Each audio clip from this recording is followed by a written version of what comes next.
Hello বন্ধুরা, আশা করি তোমরা সবাই ভালো আছো। ফার্স্ট পার্টে আমরা 24 পর্যন্ত শেষ করেছিলাম।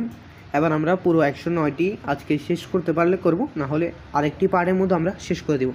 তো 24 নম্বর, শীঘ্র কিসের প্রতিকার করতে হবে? রাজার পায়ের মাটি। রাজার কথা শুনে কে ভেবে ভেবে খুন হলো? বৈজ্ঞানিক। এখানে আসলে আমার মতে এখানে ভুল হয়েছে। রাজার কথা শুনে ভেবে ভেবে খুন হলো পণ্ডিত, অর্থাৎ গবু। দারুণ ক্রাশে কি বহে গাত্রে? ঘাম। কার মুখ চুন হলো? চুন হলো পণ্ডিতের। পাত্রদের রাতে কি নেই? ঘুম। আবার এই প্রশ্নটি অন্যভাবে আসতে পারে, কাদের রাতে ঘুম নেই? পাত্রদের। কার রাতে ঘুম নেই? পাত্রদের। এই তো 29 নম্বর প্রশ্নেই এটা আবার উল্লেখ করা হয়েছে। রান্নাঘরে কি চড়ে না? হাঁড়ি। বাড়ির মধ্যে কান্নাকাটি পড়ে যাওয়ার কারণ কি? কারণ রাজার আদেশ পালনের উপায়ন্তর খুঁজে না পাওয়ায়। কার অশ্রু জলে পাকা ধাড়ি ভাসে? মন্ত্রীর। যদি না ধুলা লাগিবে তব পায়ে, পায়ের ধুলা পাইব কি উপায়? এখানে তব বলতে কাকে বোঝানো হয়েছে? রাজা। আর কথাটি কে বলেছেন? কথাটি বলেছে মন্ত্রী। পায়ের ধুলা পাইব কি উপায়ে? এখানে পায়ের ধুলা কী অর্থ প্রকাশ করে? পায়ের ধুলা প্রকাশ করে আশীর্বাদ। রাজা ভেবে কি বিদায় করতে বললেন আগে? রাজা বললেন ধুলা দূর করতে আগে। রাজা অনেক কী পোষার কথা বলেছেন? উপাধি ধরা। বৈজ্ঞানিক। রাজার কথা শুনে আধার দেখে কে? গবু। যত্নভরে মন্ত্রী কি নিয়ে আসেন? নিয়ে আসেন জ্ঞানীগুণী। দেশ বিদেশ থেকে মন্ত্রী কাদের আনেন? যন্ত্রীদের। যন্ত্রীদের আনেন। সবাই কিভাবে বসলো? চশমা এঁটে। চোখে চশমা এঁটে। কত বিবে নস্যি ফুরিয়ে এলো? 19। ধরা থেকে মাটি গেলে কি হবে না? শস্য। সবাই মিলে যুক্তি করে কি কিনলো? ঝাঁটা। সবাই মিলে কতগুলো ঝাঁটা কিনলো? 17.5 লক্ষ। কিসের চোটে পথের ধুলা এসে রাজার মুখ বুক ভরিয়ে দিল? ঝাঁটের চোটে। অর্থাৎ 17.5 লক্ষ ঝাঁটার মাধ্যমে ধুলা দূর করতে গিয়ে তা রাজার মুখ বুক ভরিয়ে দিল। পথের ধুলা কার মুখ বুক ভরিয়ে দিল? রাজার। কিসের রাজার মুখ বুক ভরে যায়? ধুলায়। একই প্রশ্ন বারবার বিভিন্ন আঙ্গিকে আসছে। একটা রিডিং বই দিলে, রিডিং যদি পড়ো বইতে, তাহলে সব হয়ে যাবে। ধুলায় সবাই কি মিলতে পারেনি? চোখ।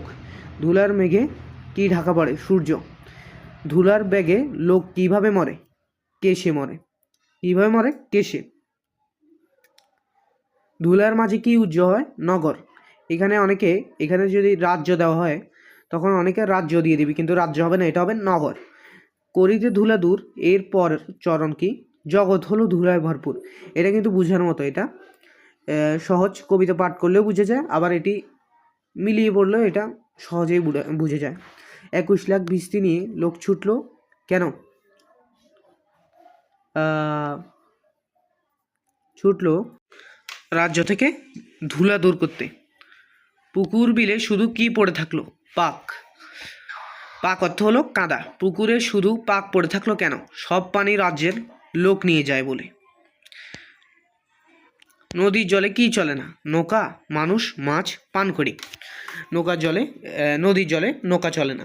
কোথাকার প্রাণী সাঁতার কাটতে বাধ্য হয়? ডাঙার প্রাণী। এটা হবে ডাঙার প্রাণী। খ হবে এটার উত্তর। ধুলারে মারি করিয়ে দিল কাদা, উক্তিটি কার? এটা হবে হবুর। বসিল শতেক গুণবন্ত। এখানে গুণবন্ত হলো জ্ঞানী গুণী, সবার সদ্গুণ। ওকে, ধুলারে মারি করিয়ে দিল কাদা, উক্তিটি হলো হবুর। বসিল বসিল পুনঃশতেক গুণবন্ত। এখানে গুণবন্ত কারা? জ্ঞানী গুণী, সবার সদ্গণ। পৃথিবী কী দিয়ে ঢাকতে বলা হয়েছে? মাদুর। রাজাকে কোথায় রাখার কথা বলা হয়েছে? ঘরে। রাজাকে কেন ঘরে রাখতে বলা হয়েছে? যাতে রাজা ধুলার হাত থেকে বাঁচেন। পায়ে ধুলা লাগবে না কি করলে? ধুলার মাঝে পা না দিলে। মাটির ভয়ে কী হবে? মাটি। রাজ্য। চর্ম দিয়ে পৃথিবী মুড়ি দেওয়ার কথা বলা হয়েছে কেন? রাজ্য থেকে ধুলা তাড়াতে। ধুলির মহি কিসের মধ্যে থাকতে রাজার মহাকীর্তি? ঝুলির মধ্যে। ঝুলির মধ্যে। কাকে পেলে ধুলির মহি চামড়া দিয়ে ঢেকে রাখা যাবে? চামারকে পেলে, হয়তো চামারকেই পেলে। হ্যাঁ, চামার খুঁজতে কে এদিক ওদিক ছুটি বেটায়? চর। চর বলতে এখানে বুঝে হচ্ছে গুপ্তচর। এটা হবে গুপ্তচর। এটার অর্থ রয়েছে গাইডের মধ্যে। চামার কুলপতি কেমন? বৃদ্ধ। বলিতে পারি করিলে অনুমতি, এই বাক্যের মধ্য দিয়ে চামার কুলপতি কি প্রকাশ পেয়েছে? বিনয়। চামার কি ঢাকার কথা বলা হয়েছে? রাজার চরণ। চামার কি ঢাকার কথা বলে? রাজার চরণ। রাজার চরণ ঢাকলে আর কি ঢাকতে হবে না? ধরণী। চামারের কথায় কে সন্দেহ প্রকাশ করেন? হবু। এত কি হবে সিধে উক্তিটি কার? রাজার। রাজা এটি আবার কি হিসেবে আসতে পারে? এটা 81 নম্বরে বলা হয়েছে। কহিল রাজা এত কি হবে সিধে, এই বাক্যে রাজার কি প্রকাশ পেয়েছে? সংশয়। তিনি সংশয় প্রকাশ করেছেন। মন্ত্রী কাকে শুলে বিদ্ধ করে রাখতে আদেশ দেয়? চামার কুলপতিকে। এখানে টাইপিং মিস্টেক হয়েছে, কিন্তু এখানে হবে চামার কুলপতিকে। রাজার পা কিসের আবরণে ঢাকালো? চামড়া। কোন দিন থেকে জুতা পরার প্রচলন করে? যেদিন চর্মের আবরণে রাজার পা ঢেকে দেওয়া হয়। মাহিনা শব্দ অর্থ বেতন। মাহিনা শব্দের অর্থ কি? বেতন। পানি বহনের জন্য চামড়ার তৈরি থলিকে কি বলে? ভিস্তি। চামার অর্থ কি? চামার অর্থ হলো মুচে। চামার অর্থ কি? মুচি। ঠিক আছে। 89 নাম্বার, জুতা আবিষ্কার কবিতাটি রবীন্দ্রনাথ ঠাকুরের কোন কাব্যগ্রন্থ থেকে সংকলিত? কল্পনা। জুতা আবিষ্কার কবিতার মূল উপজীব্য কি? ধুলাবালি থেকে রাজার পা দুটো মুক্ত রাখার নানা প্রসঙ্গ। রাজা কাকে রাজ্য থেকে ধুলাবালি দূর করার নির্দেশ দেন? মন্ত্রীকে। কে রাজার পর্যকল চামড়া দিয়ে ঢেকে দেয়? চামার। চামার কুলপতি। আমার মাটি লাগায় মোরে মাটি। এখানে আমার মাটি যে অর্থ প্রকাশ করে, আমার মাটি অর্থ প্রকাশ করে রাজার রাজ্য। রাজ্যের সকল মাটির অধিকারী রাজা নিজে, রাজ্যের সব মাটির মালিক রাজা। নহিলে কারো রক্ষা নাহি আর, এ বাক্যে প্রকাশ হয়েছে কি? রাজার ক্রোধ, রাজার শাসন, রাজার চিন্তা। এ তিনটাই হবে। পণ্ডিতের সাথে মন্ত্রীর সাদৃশ্য হলো উভয়ই রাজা হবুর রাজ্যে বাস করে। উভয়ই রাজার পরিষদের সদস্য, উভয় বুদ্ধিহীন। পাত্রের নিদ্রা রাতে নেই, কারণ তারা রাজার সমস্যার সমাধান করতে পারেননি, কারণ তারা রাজার ভয়ভীত। উপাধিধরা বৈজ্ঞানিক ভিত্ত মিথ্যে মাহিনে খায়। খুব ভালো নিরীহ হবে না, এটা হবে না। 2 নম্বরটা হবে না, তাহলে 3 নম্বরটা হবে। বুদ্ধিমান নয়, এটা হবে 1 আর 3 হবে। পুকুর বিলে শুধু পাক থাকলো, কারণ ধুলা ধুতে সব পানি শেষ হয়েছে। লক্ষ লক্ষ বৃষ্টি পানি তুলে আনা হয়েছে। 99 নাম্বার, জলের জীব জল বিনা মরে গেল, কারণ সব জল ধুলা ধোয়ার জন্য নিয়ে যাওয়া হয়েছে। নদী বিলে পুকুরে জল ছিল না। রাজা গাধা বলেছেন মন্ত্রীকে, পণ্ডিতকে, দেশি বিদেশের সব জ্ঞানীগুণীকে। মাটির ভয়ে রাজ্য হবে মাটি, কারণ রাজা আবদ্ধ ঘরে থাকবেন, রাজা বাইরে বের হয়ে রাজকার্য দেখতে পারবেন না। চামার কুলপতি ঈষৎ হাসেন, কারণ তিনি সমস্যার সমাধান বের করতে পেরেছিলেন, কারণ তিনি বুদ্ধিমান ছিলেন। 103 নাম্বার, আমারও ছিল মনে, কেমনে বেটা পেরেছে সেটা জানতে। এই কথার মধ্য দিয়ে প্রকাশ হচ্ছে মন্ত্রী মিথ্যাবাদী এবং মন্ত্রী চালাক ও সুবিধাবাদী। এখানে মন্ত্রী স্বার্থপর হবে না, এটা একটু কনফিউশন আমারও আছে, কারণ এখানে মন্ত্রী স্বার্থপর, আচ্ছা এটা হবে না, ঠিক আছে।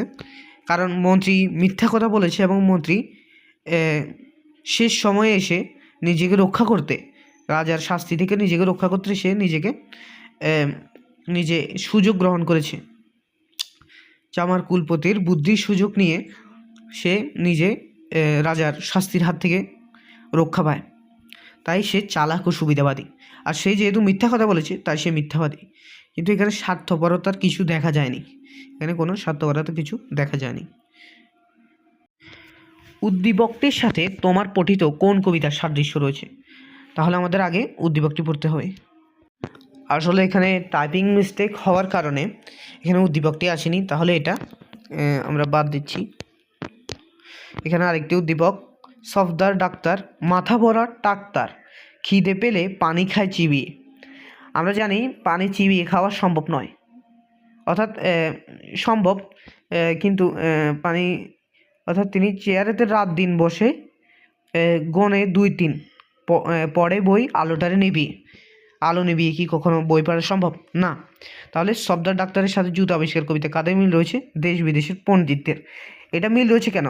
কারণ তাদের বুদ্ধিহীনতা, তাদের কাণ্ড জ্ঞানহীনতার কারণে।